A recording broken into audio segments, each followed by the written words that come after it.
kita membaca perikop yang di atas tadi bahwa dikatakan Israel itu hamba Tuhan. Dari kecil sampai itu harapannya Tuhan. Sewaktu mereka ingin masuk ke dalam tanah Kanaan. Semua itu harus jadi hamba. Dari yang kecil sampai yang besar, sekali lagi ya.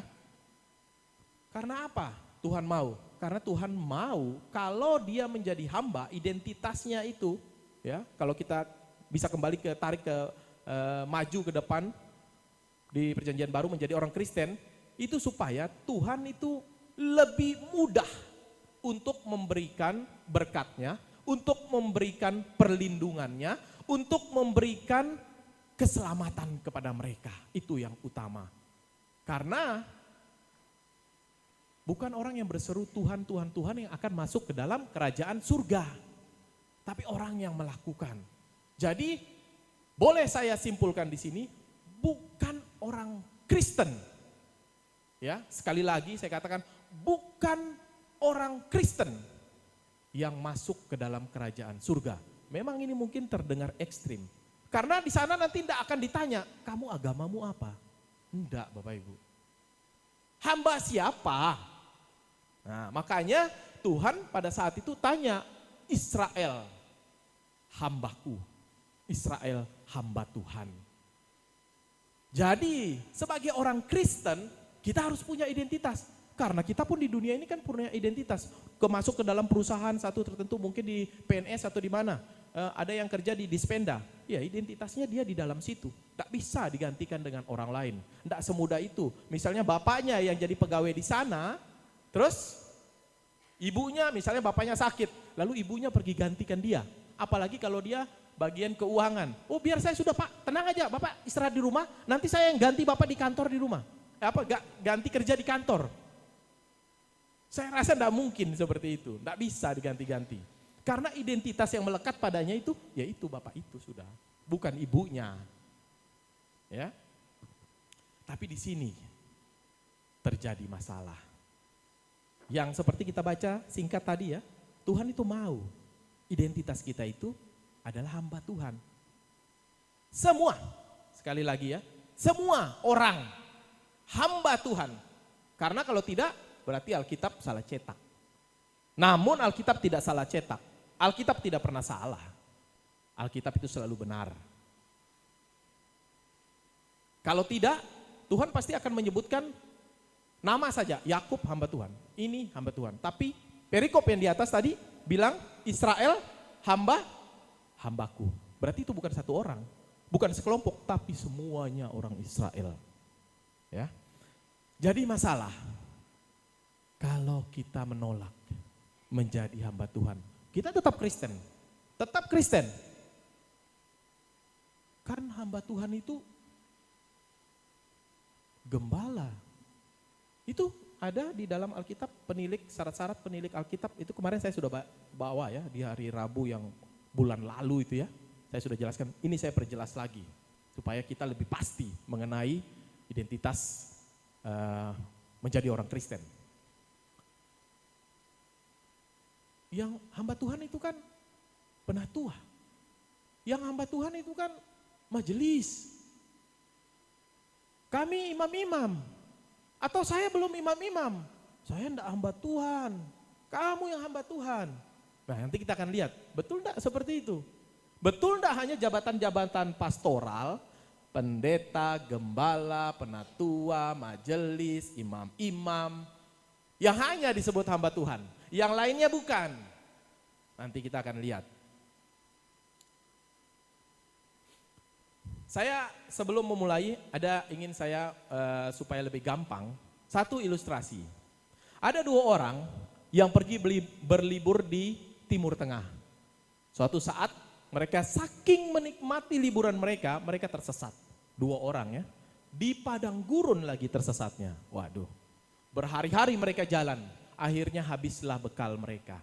Air tidak ada, makanan tidak ada. Keduanya ini orang Kristen. Sebut saja namanya Obed dan Daud. Ya. Setelah beberapa hari mereka jalan, ternyata satu saat mereka melihat seperti oasis. Tahu ya oasis ya? Oasis itu ada satu tempat di padang gurun, itu ada pohon sedikit, ada semak-semak sedikit dan ada air di situ dan ada kehidupan. Mereka lihat, wah sana selamat kita ini, tidak jadi mati kita ini. Ya, Obed bilang nih, ayo kita ke sana sudah. Lalu Daud bilang, tunggu dulu, itu saya lihat itu kayaknya ada seperti bangunan itu karena kita nih di daerah asing, ini bagaimana kalau kita ke sana ini? Apakah kita diterima? Atau jangan-jangan malah kita nanti ditangkap dan pikirannya sudah macam-macam. Lalu Obed bilang begini, sudah, ini karena kita di daerah timur, kita rubah nama saja. Nama kita rubah. Supaya kita diterima, kita bikin nama yang ketimur-timuran.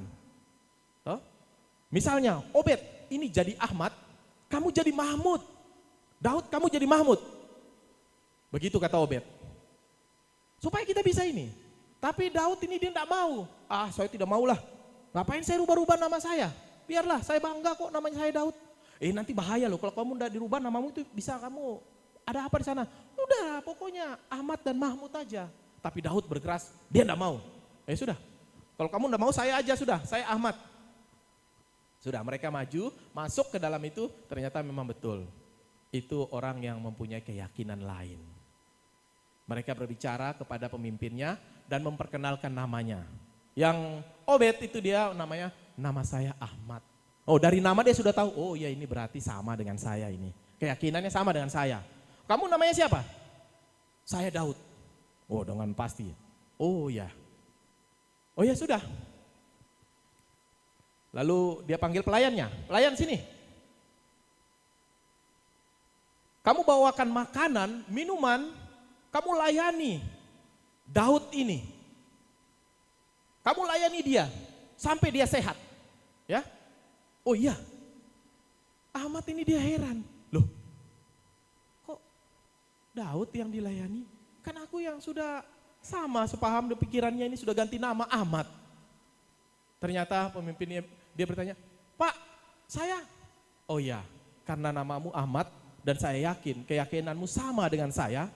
Jadi mohon maaf ya, kita ini sekarang dalam bulan puasa. Jadi nanti sore baru kita buka puasa. Nah, itulah kadang-kadang kita mengganti identitas kita itu berpikir bahwa kita akan mendapat kemudahan. Tapi yang kita dapatkan sebaliknya. Dan orang yang mempertahankan identitasnya, ternyata dia yang mendapat kemudahan. Walaupun segala resiko dia harus tanggung, tapi itulah identitas. Ya. Kita akan melihat di dalam dua tempat ya, di perjanjian lama dan di perjanjian baru. Mengapa semua orang itu harus jadi hamba Tuhan? Harus alkitabiah ya, supaya saya tidak dianggap mengada-ngada. Kenapa? Karena ini banyak menjadi pertentangan. Kita akan baca di dalam Kejadian 26 ayat 24. Ya, 24 saja. Silakan. Kejadian 26 ayatnya yang ke-24.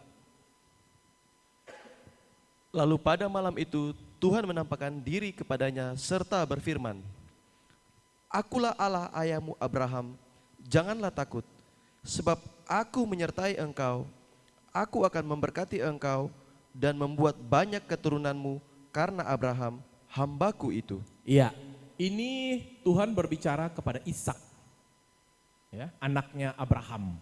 Nah Tuhan sekali lagi, Tuhan sendiri yang mengakui, karena Abraham, yang terakhirnya, karena Abraham, hambaku itu. Kita tahu, Abraham itu bukan pendeta.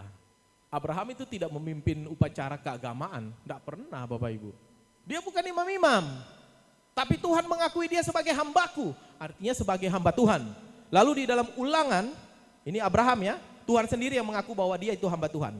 Ulangan 28 ayatnya yang 47. Ulangan 28 ayat 47. Peperangan dan pembuangan yang akan dialami. Karena engkau tidak mau menjadi hamba kepada Tuhan Allahmu dengan sukacita dan gembira hati, walaupun kelimpahan akan segala-galanya. Karena engkau tidak mau menjadi hamba kepada Tuhan Allahmu dengan sukacita dan Ini Ulangan 28 ayat 47 ya. Coba 48. Maka dengan menanggung lapar dan haus, dengan telanjang dan kekurangan akan segala-galanya, engkau akan menjadi hamba kepada musuh yang akan disuruh Tuhan melawan engkau. Iya. Ia akan membebankan kuk besi ke atas tengkukmu sampai engkau dipunahkannya. Iya, ini sekali lagi mengenai orang Israel yang masuk ke tanah perjanjian Kanaan. Kalau mereka tidak mau menjadi hamba Tuhan, itu semua lagi dikatakan. Semua orang Israel itu, kalau kamu nggak mau, ini yang kamu dapat. Sekali lagi Tuhan bilang begitu. Ini mereka waktu ingin masuk ke dalam tanah Kanaan. Seluruh orang Israel dikatakan, kalau kamu, kalau orang sekarang, Israel, kalau kamu nggak mau menjadi hambaku, ini kamu dapat. Dan ternyata memang benar ya. Orang-orang Israel kan kepala batu, kepala angin. Bahkan bilang situ tegar tengkuk. Disuruh jadi hamba nggak mau mereka, nggak mau. Bandel. Akhirnya kan dibuang. Dijajah. Sampai 70 tahun. Terbukti itu. Nah itu kan di dalam perjanjian lama. Kalau perjanjian baru kan tidak ada. Perjanjian baru kan itu hamba Tuhan kan ada, dia punya pastoral, itu pendeta itu gembala. Kita lihat perjanjian baru lagi. Lukas 1 ayat 38. Ini yang lebih-lebih, kalau bagi saya lebih jelas. Kata Maria, sesungguhnya aku ini adalah hamba Tuhan. Coba ulang lagi, Maria bilang apa? Kata Maria, sesungguhnya aku ini adalah hamba Tuhan. Oke, sampai di situ. Kita tahu Alkitab itu ditulis dalam zaman patriark. Artinya itu perempuan tidak begitu dihargai di dalam zaman itu. Sehingga nama-nama perempuan di dalam Alkitab itu kalau dia tidak penting sekali, nggak ada ditulis. Hanya laki-laki saja kebanyakan. Bahkan memperanakan. Kalau sekarang kan bilang yang beranak itu kan perempuan ya. Tapi kalau Alkitab itu memperanakan, itu nama laki-laki semua. Itu Alkitab memang ditulis seperti itu zaman itu.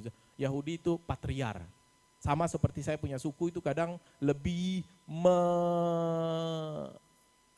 lebih berharga anak laki-laki daripada perempuan. Seperti itulah Alkitab itu ditulis. Tapi di sini di Maria bilang ini, aku ini adalah hamba Tuhan, itu dia sedang bicara kepada malaikat. Dia tidak akan bicara sembarangan. Kalau dia memang, kalau betul-betul bukan hamba Tuhan, tidak bisa. Perempuan pada saat itu dilarang untuk pimpin ibadah. Perempuan pada saat itu tidak boleh masuk bersama-sama laki-laki di dalam sinagoga. Untuk tempat sembahyangnya tidak boleh sembarangan. Tapi Maria berani bilang, saya ini hamba Tuhan. Terjadilah seperti apa yang engkau katakan. Itu bukti satu di dalamnya bahwa perempuan pun mengaku dia hamba Tuhan. Walaupun dia tidak punya jabatan pastoral. Dia bukan imam-imam apalagi imam besar. Tapi dia mengaku dia hamba Tuhan. Kolose 3 ayat 24.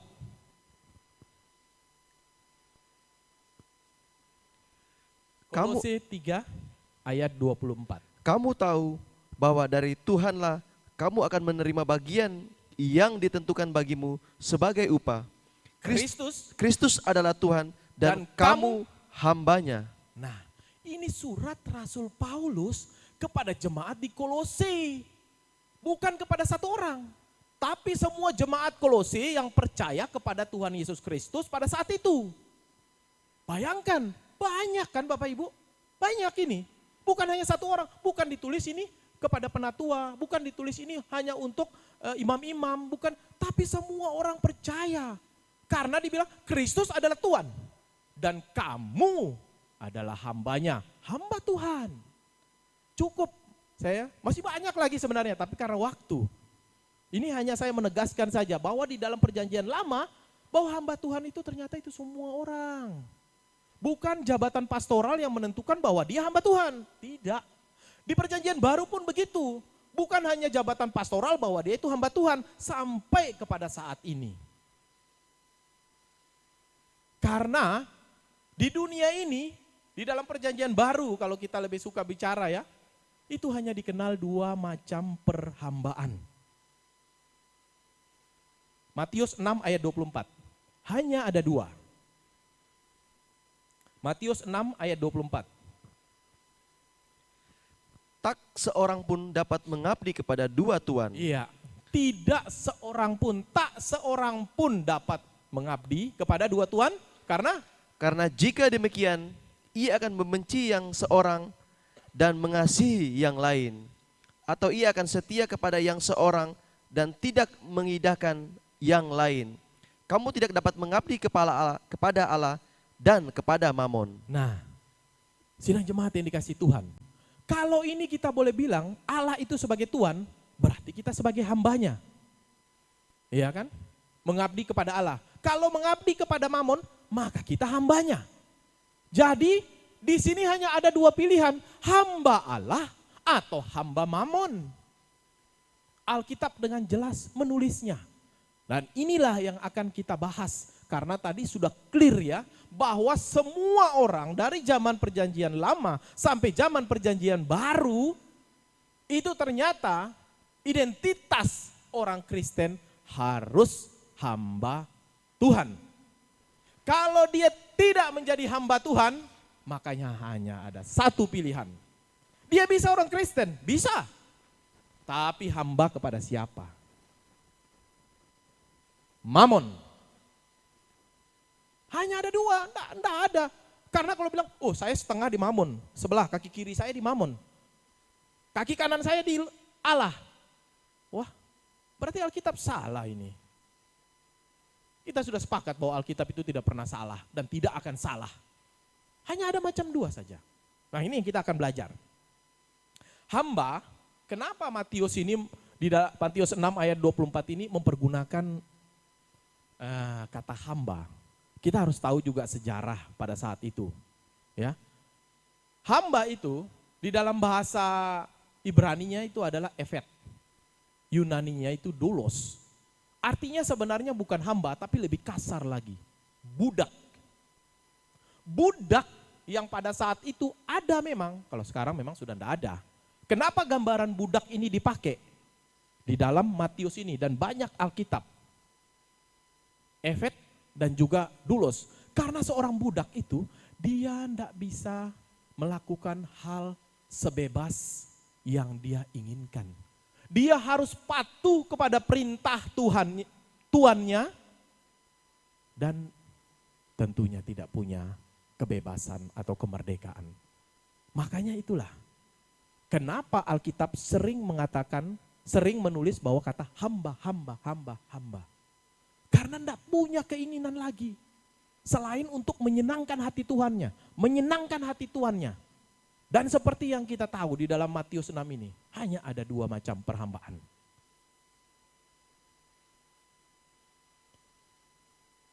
Ada dua orang. Ya. Satunya pendeta, satunya petani. Pada suatu minggu yang sangat dingin. Waktu jam ibadah. Yang datang hanya petani saja. Pendeta bilang begini, Pak, ini kelihatannya Bapak sendiri yang datang ya? Enggak ada keluarga ya? Enggak Pak, ini dingin sekali, hujan, enggak ada yang datang. Lalu pendeta ini bilang,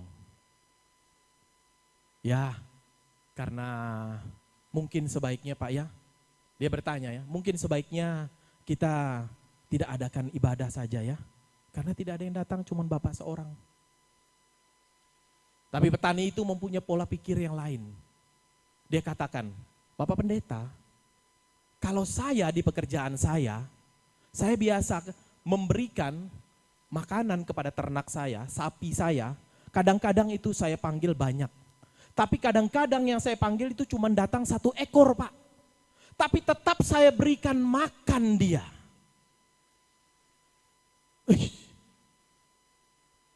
Bapak Pendeta langsung terdiam. Bagaimana seorang petani, hewan saja walaupun cuma 1 yang datang, dia layani dengan sebaik-baiknya. Jadi kadang-kadang kita sudah memang orang Kristen. Kalau sedikit yang datang, ya ibadah libur dulu ya. Kalau banyak yang datang, puji Tuhan, ayo kita ibadah. Kita berdoa. Kita harus mempunyai pola pikir seperti petani ini. Seberapa yang datang, itulah yang diizinkan Tuhan untuk datang beribadah di tempat ini. Seberapa yang ada, itulah pekerjaan kita. Karena kuantitas tidaklah penting, tapi yang penting adalah kualitas.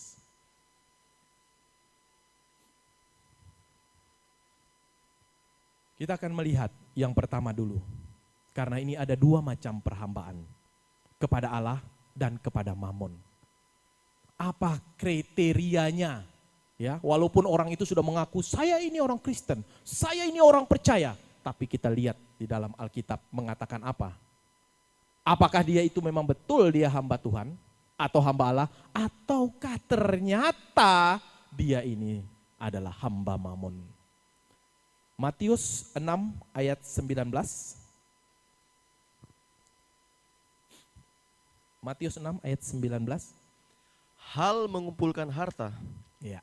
Janganlah kamu mengumpulkan harta di bumi ngengat dan karat, merusakannya dan pencuri membongkar serta mencurinya. 20. Tetapi kumpulkanlah bagimu harta di sorga ngengat dan karat tidak merusakannya dan pencuri tidak membongkar serta mencurinya. Iya.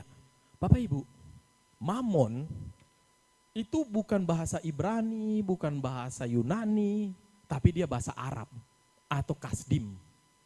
Yang artinya itu harta kekayaan atau keserakahan.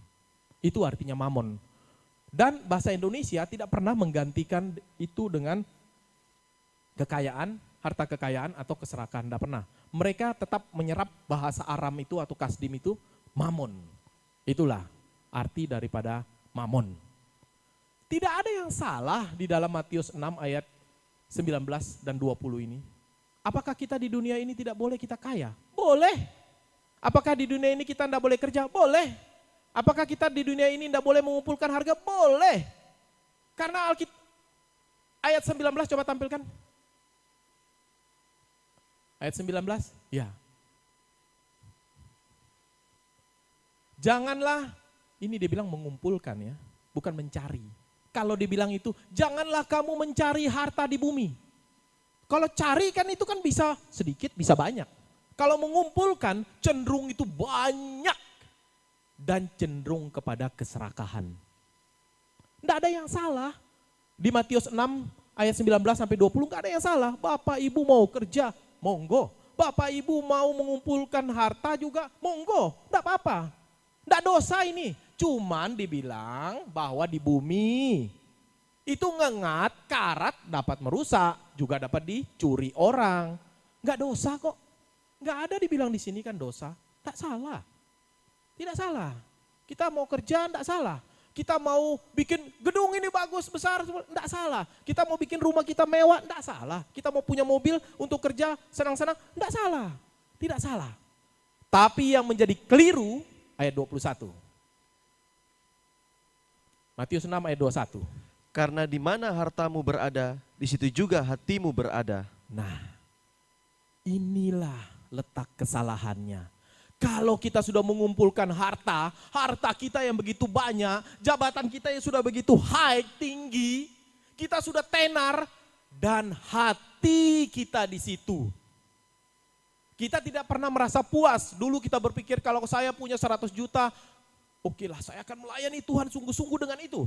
Kalau saya punya, ternyata setelah punya 100 juta, aduh tambah nih 200, waduh tambah nih 1M. Aduh 1M punya tambah 5M.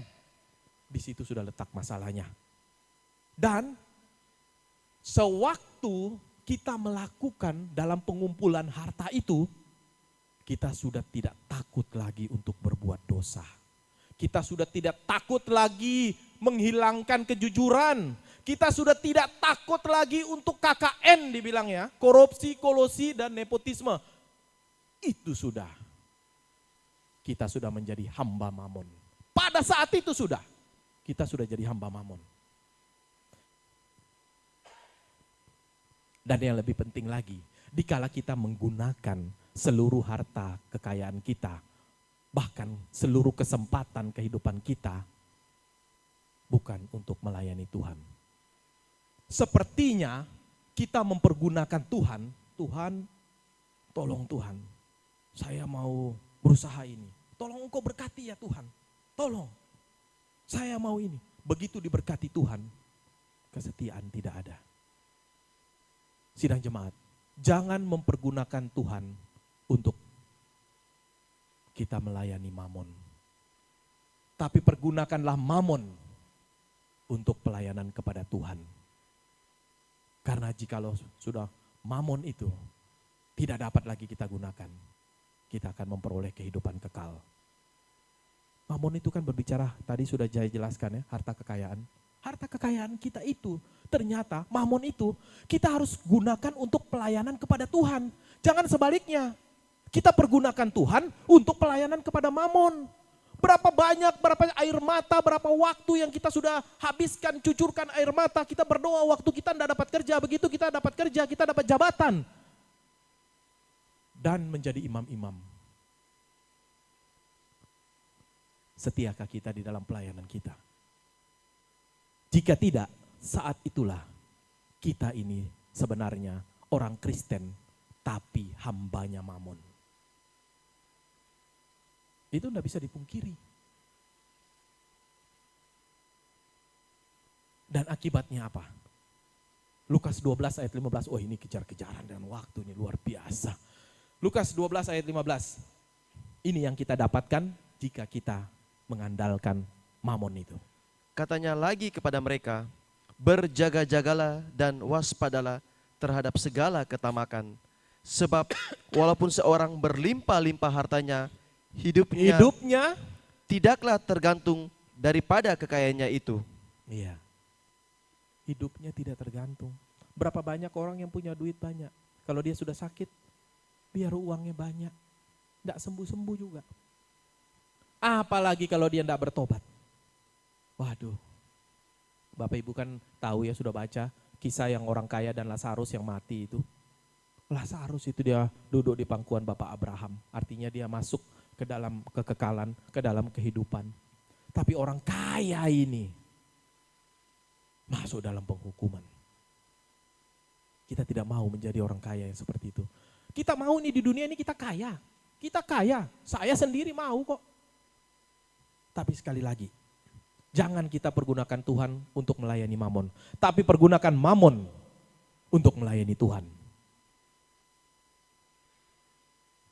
Saya minta waktunya sedikit ya, karena tadi kita sudah ke Mamon, ini ya sebenarnya yang pokok. Kita akan melihat kriteria hamba Tuhan, tadi kriteria Mamon ya. Sebenarnya kita harus tahu menjadi orang Kristen dan identitas kita itu hamba Tuhan, apa kriterianya supaya kita tahu dengan pasti. 2 Timotius 2 ayat 24 sampai 26 saja.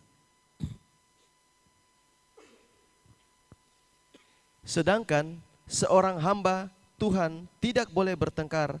Tidak boleh apa? Tidak boleh bertengkar. Tetapi harus ramah terhadap semua orang. Ia harus cakap mengajar, Ya, sabar, ya, dan dengan lemah lembut dapat menuntun orang yang suka melawan. ya. Sebab mungkin Tuhan memberikan kesempatan kepada mereka untuk bertobat Ya, dan memimpin mereka sehingga mengenal kebenaran. ya 26.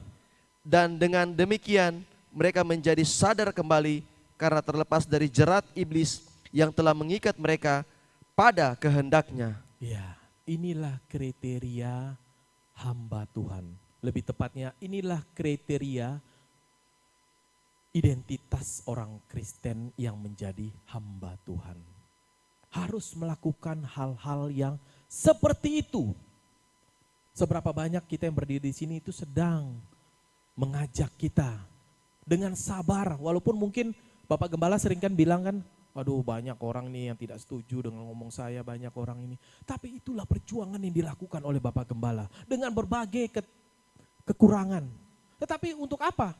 Hanya untuk Supaya kita lebih mengenal firman Tuhan, supaya lebih kita mengenal kebenaran firman Tuhan. Dan Bapak Gembala tidak marah. Dia sabar.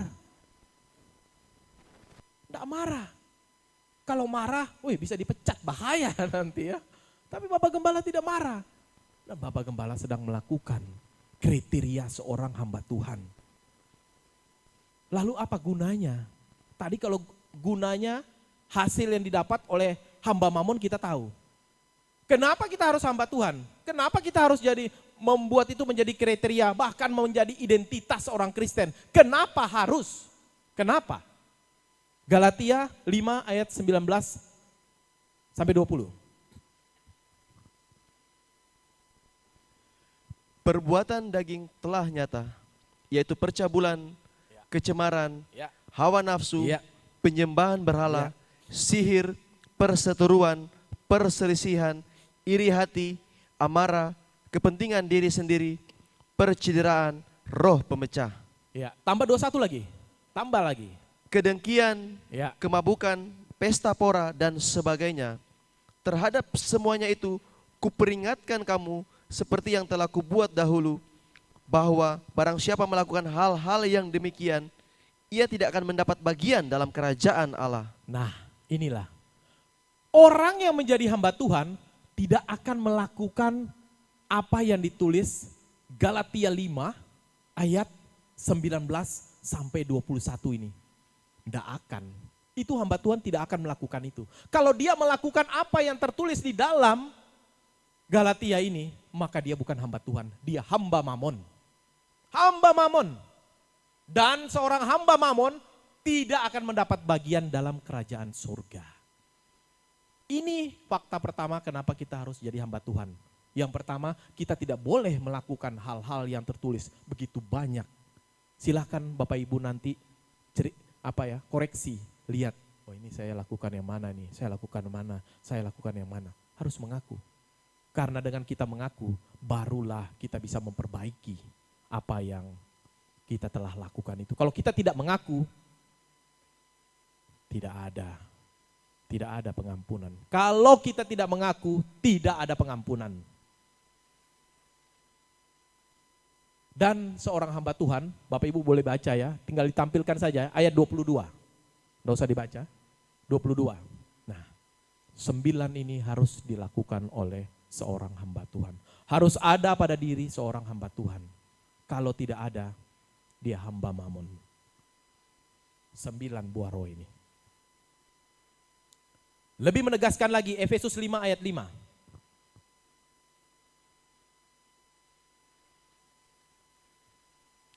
Karena ingatlah ini baik-baik, tidak ada orang sundal, orang cemar, atau orang serakah, artinya penyembah berhala, yang mendapat bagian di dalam kerajaan Kristus dan Allah. Iya, ini kan kriteria Mamon semua. Hamba Mamon. Sayang, sangat sayang Bapak Ibu. Bapak Gembala dan yang lain-lainnya, para penatua dan majelis yang berdiri di sini. Terus mengajak kita, jangan lakukan ini. Jangan. Nanti kita tidak bisa masuk dalam kerajaan Allah. Kita hidup di dunia ini hanya sementara. Dan perhambaan itu hanya ada 2. Yang pertama hamba Allah, yang kedua hamba Mamon. Tidak ada di antaranya, antara hamba Mamon dengan hamba Allah. Bahaya. Hanya pilihan 2 itu saja. Kalau udah ke kiri ya ke kanan. Itu yang sering dikatakan. Makanya terus kami berbicara untuk mengingatkan bahwa kita ini harus jadi hamba Allah. Dengan menjadi hamba Allah, dengan kriteria-kriteria yang sudah kita lihat tadi, maka kita akan mewarisi, akan masuk ke dalam kerajaan Allah. Itu janji Tuhan. Kalau saya tanya di sini, begitu kita susah datang ke sini, ibadah, buang waktu, atau mulai pelayanan, sakit-sakit. Saya juga ini sakit kaki ya, mohon maaf. Ya Pak John juga sakit kaki. Bapak Ki Hadi juga sama Ibu, ya seizin Tuhan ya mendapat itu. Berusaha juga, mereka juga kesakitan. Untuk apa itu kalau nanti ternyata kita tidak masuk kerajaan surga? Anak-anak yang pergi keluar, atau orang yang bekerja, begitu giatnya di luar sana. Begitu capek-capek mereka fisik sampai sakit-sakit, tapi ternyata ditolak, Karena apa? Bukan hamba Tuhan. Bukan hamba Allah. Ini yang berjam-jam kami berdiri mungkin di sini bermenit-menit. Tidak bosan-bosan, tidak capek-capek. Yang kami ingatkan ini saja. Kehidupan kita nanti yang akan datang itu lebih penting. Karena saya sudah katakan tadi ya, tidak salah orang mencari harta. Tidak salah orang mengumpulkan harta. Tapi jangan hati dan perasaan kita, kehidupan kita di situ. Itu yang menjadi salah. Dan kita mempergunakan Tuhan untuk melayani Mamon. Tidak bisa begitu. Dan yang terakhir,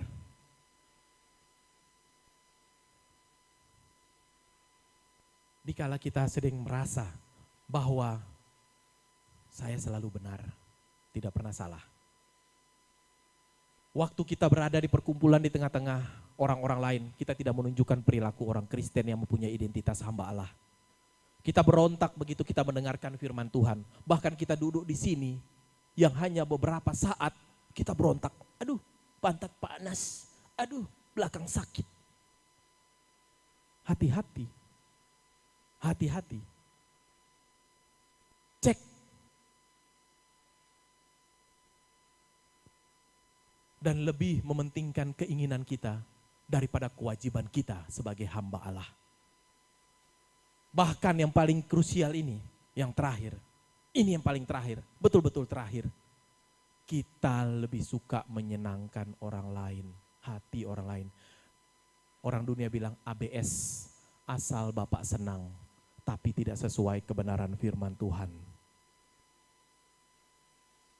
Ada kriteria yang saya sebutkan, ada 5 ini, berarti kita sedang mengalami krisis identitas. Kita sedang mengalami sekali lagi krisis identitas sebagai hamba Allah. Hati-hati kalau 5 kriteria yang saya sebutkan tadi ada di dalam kehidupan kita.